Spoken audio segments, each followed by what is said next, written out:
Michael Wang.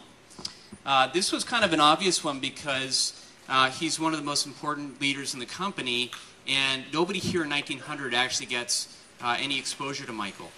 And so he has so many experiences and stories and lessons to share with us. I'm very confident everybody here is going to get a lot out of it. So without further ado, Michael is going to bust a rhyme, and I'll leave it to him. I made a decision to go to a company that probably most of you in this room have no idea about. This company was called Allied Signal. The reason I titled this page Apprentice is because I realized that during that period of my life, I got talent, I got passion all lined up. Like a good athlete, I realized that I didn't have a good coach. Just having talent, raw talent, and passion, it still doesn't make you a successful person in life. I realized that a coach would help me a lot. A coach would help me with techniques, with skills, with fast learning, so I can get up through the ramp much, much faster. So that was the number one criteria in my selection of employer at that point. And fortunately, this man, Larry Bossidy, who used to be a vice chairman at GE until 1991, decided he wanted to make a difference in his life as well by taking a job with a company called Allied Signal, which was basically a small-scale GE.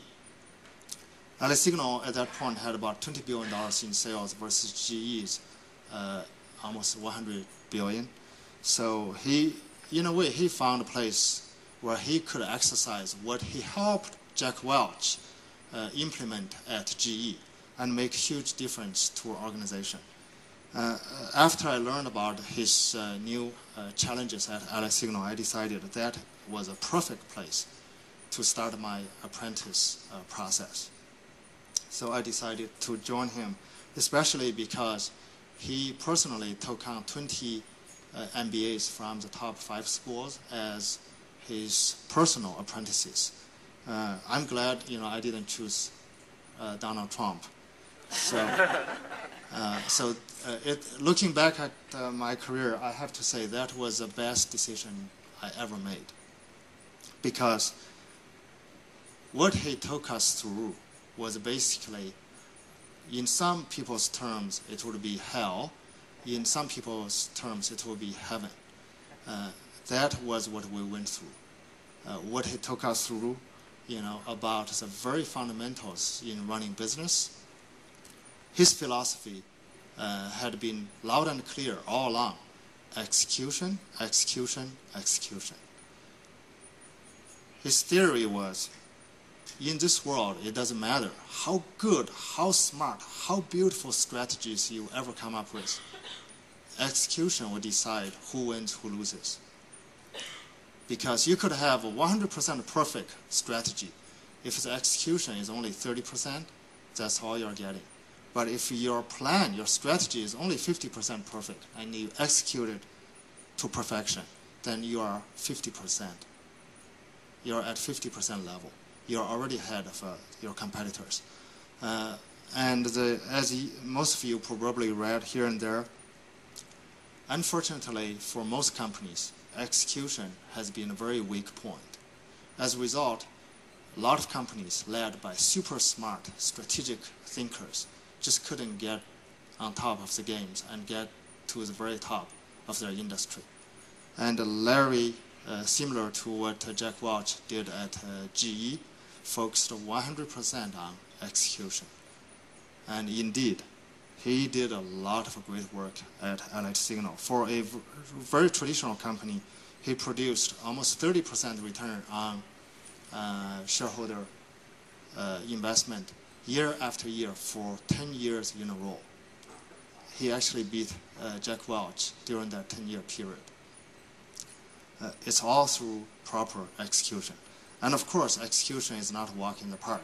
It takes super hard work, super discipline, and absolutely super demand on commitment on performance and on skill set.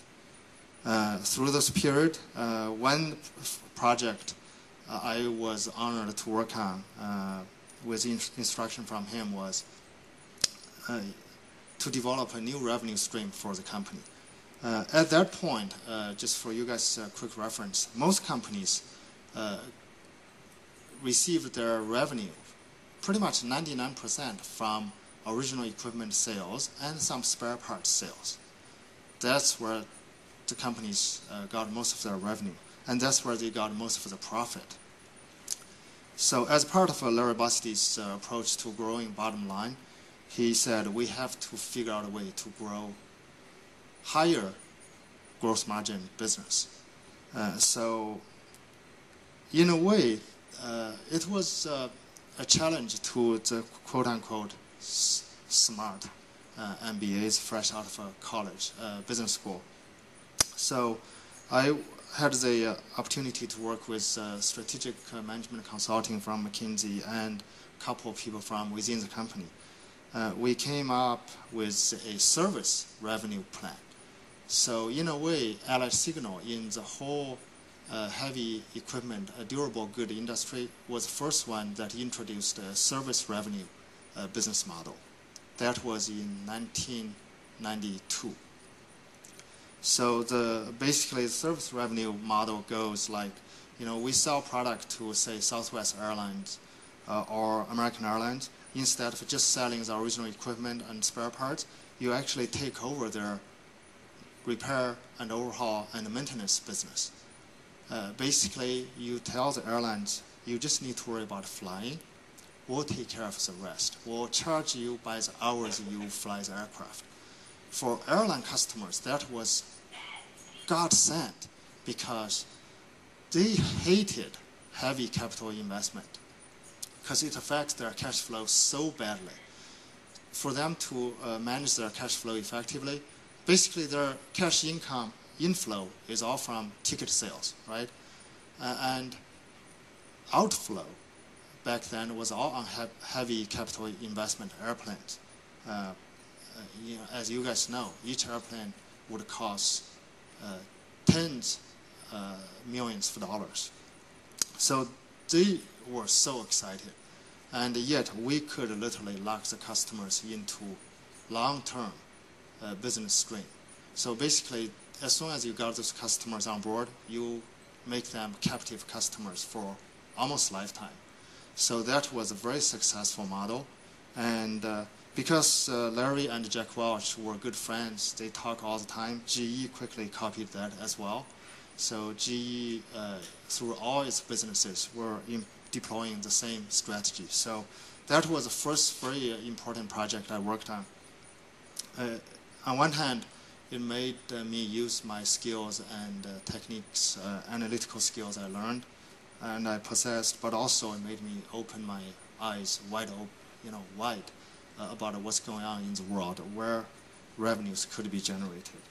So that was the first experience, certainly after 6 months of basically beating from Larry Bossidy.